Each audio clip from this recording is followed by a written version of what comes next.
Okay. आज जो मैं बताने वाला हूँ वो है मल्टीप्लिकेशन ऑफ मैट्रिक्स।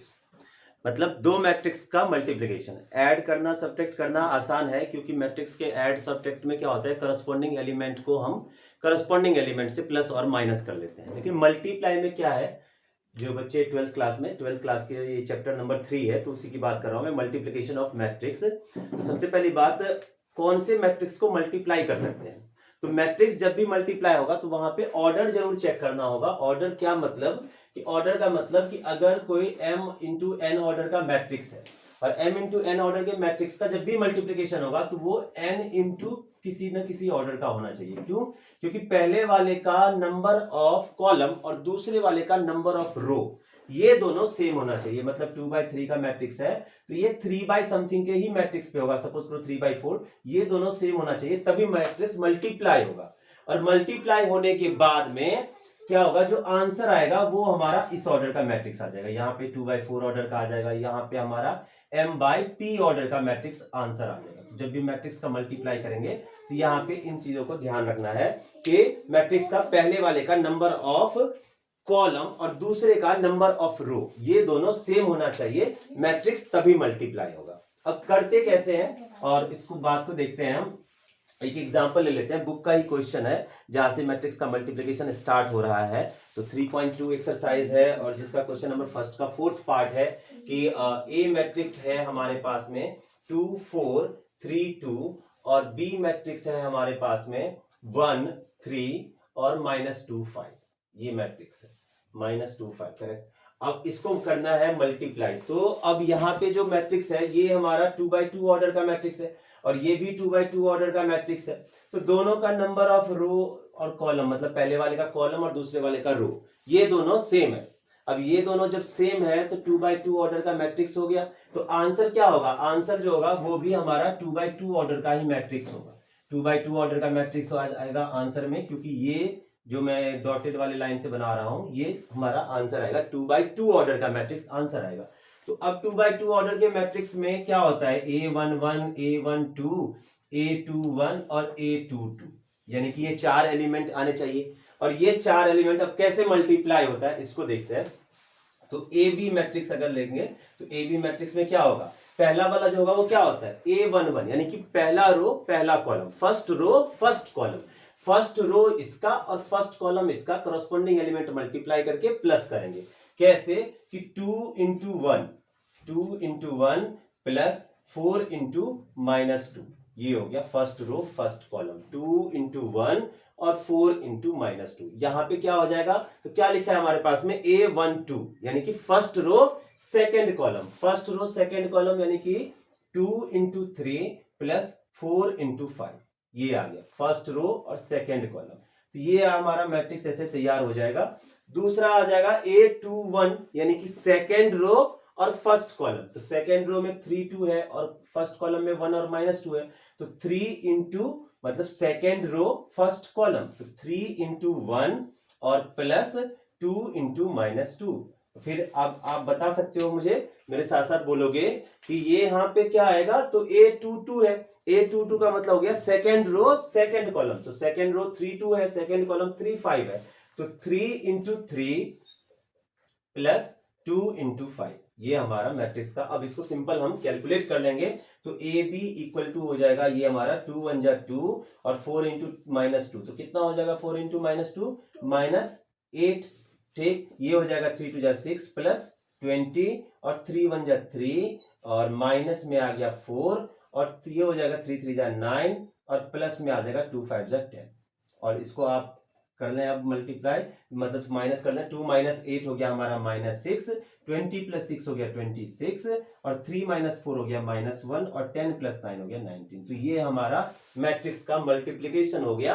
दो मैट्रिक्स जो सिंपल सा हमने लिया और उसको हमने कर लिया मल्टीप्लाई, यानी कि ए बी मैट्रिक्स को ए और बी मैट्रिक्स हमने मल्टीप्लाई कर लिया।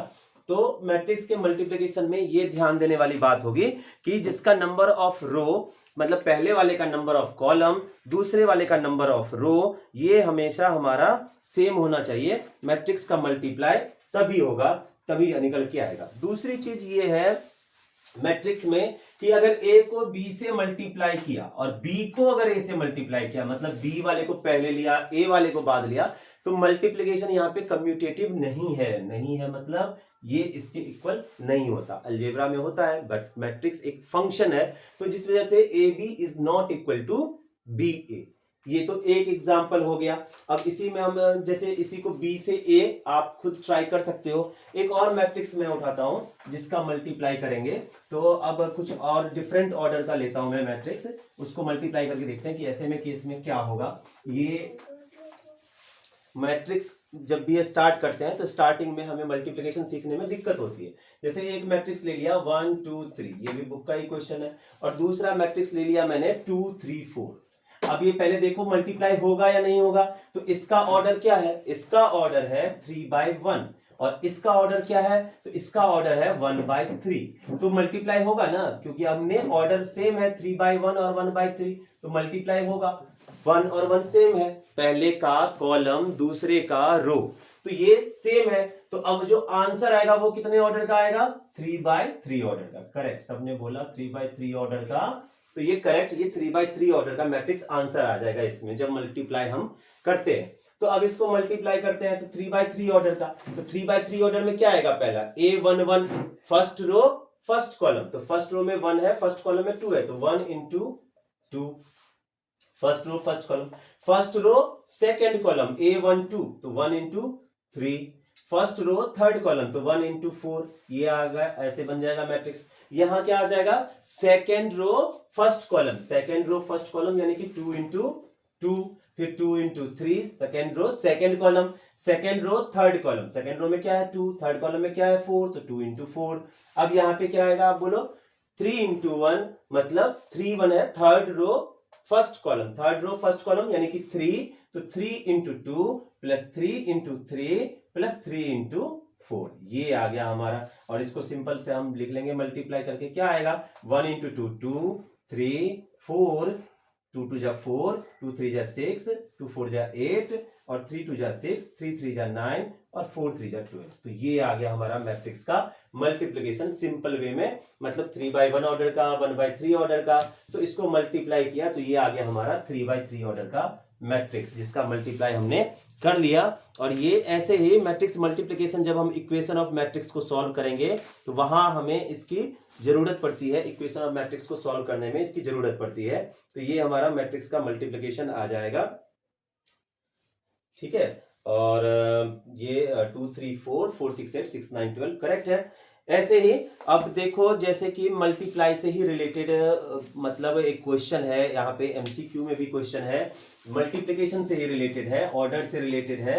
तो अगर ऑर्डर में कोई पूछे आपसे कि भाई एक मैट्रिक्स है, जैसे हमारा एक क्वेश्चन है, क्वेश्चन नंबर 21 है, बुक में ही है क्वेश्चन नंबर 21, कि एक्स वाई, एक्स है, वाई है, जेड है, डब्ल्यू है और पी है, इतने सारे मैट्रिक्स है। एक्स मैट्रिक्स है 2/n ऑर्डर का, वाई मैट्रिक्स है 3/k ऑर्डर का, और जेड मैट्रिक्स है 2/p ऑर्डर का, और डब्ल्यू मैट्रिक्स है n/3 ऑर्डर का, और पी मैट्रिक्स है p/k ऑर्डर का। ये ऑर्डर दिया हुआ है, मैट्रिक्स का ऑर्डर हमारे पास दिया हुआ है, 4 मैट्रिक्स है। अब ये कह रहा है कि py प्लस wy अगर करते हैं तो py प्लस wy, मतलब दो मैट्रिक्स को मल्टीप्लाई करते हैं, तो इससे एक बात करते हैं कि कितने ऑर्डर का क्या मैट्रिक्स आएगा py प्लस wy करते हैं। तो देखो p का ऑर्डर क्या है, p का ऑर्डर है p इंटू k ऑर्डर है, और y का क्या है, y का है 3 इंटू k ऑर्डर, ये दिया हुआ है।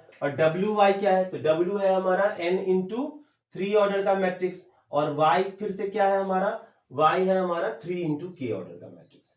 अब ये मल्टीप्लाई जो हो रहा है, देखो ध्यान से, तो इसका सेम होना जरूरी है, इसका सेम होना जरूरी है, और आंसर जो होगा वो p इंटू k ऑर्डर का मैट्रिक्स आ जाएगा, और इसका सेम होना जरूरी है। इससे मतलब ये पता चल गया कि k जो है वो 3 के इक्वल है, तभी तो मल्टीप्लाई होगा, क्योंकि पहले का कॉलम दूसरे का रो सेम होना चाहिए। और जब इन दोनों को मल्टीप्लाई करेंगे तो ये दोनों तो सेम है ही, तो n इंटू k ऑर्डर आएगा, मतलब मल्टीप्लाई होकर n इंटू k ऑर्डर, जो मैं डॉटेड लाइन से बना रहा हूं, ये n इंटू k ऑर्डर का मैट्रिक्स आएगा। और ये दोनों प्लस कब होगा, तो ये दोनों प्लस तब होगा जब p जो है वो n के इक्वल होगा, मतलब p n के इक्वल होगा ना, तभी तो प्लस होगा। ऐड के लिए ऑर्डर का सेम होना जरूरी है। तो P into n, P equal to n, तो ये दो बातें निकल के आ गई। तो इसके हिसाब से ये वाले जो क्वेश्चन है इसका आंसर हो जाएगा हमारा ए पार्ट।